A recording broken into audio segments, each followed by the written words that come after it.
Оборонительные линии, бойцы 139-й стрелковой дивизии, военно-тактические игры. В эти дни в Ядринском районе проходит форум студенческих и школьных поисковых отрядов, в котором принимают участие около 200 групп из 6 регионов страны. Что в эти дни происходит на Ильиной горе, расскажет Ольга Алексеева.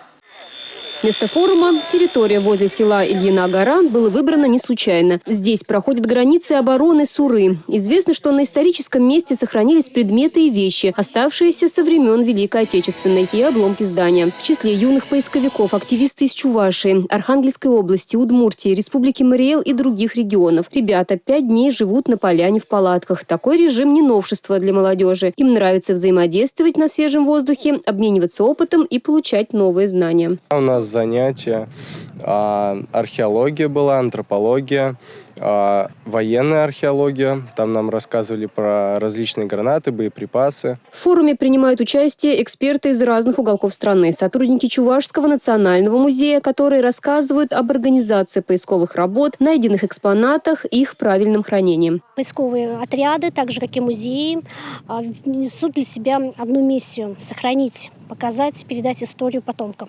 Когда глаза горят, детские глаза горят, и они готовы сделать что-то, хочется, для этого максимально приложить все усилия. Участники поисковых отрядов почувствовали на себе всю тяжесть тружеников тыла в годы войны, когда рыли окопы. Сегодня я пробовала себя в роли строителя рубежа. Это очень тяжело, но при этом есть какое-то не знаю, как сказать, какое-то волнение. И понимаю, какая-то даже гордость за это. Также молодые люди проверили свое мастерство в военно-тактической игре с использованием лазерного оружия. Нам понравилось, было весело, побегали. Только устали немного. Так, очень хорошо. Стреляем, мы представляем, как будто мы на войне. Расстреливаем фашистов.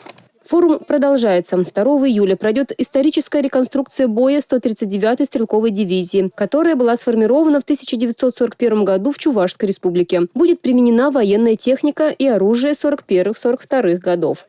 Ольга Алексеева, Юлия Дюкова, Николай Скворцов, Республика из Ядринского района.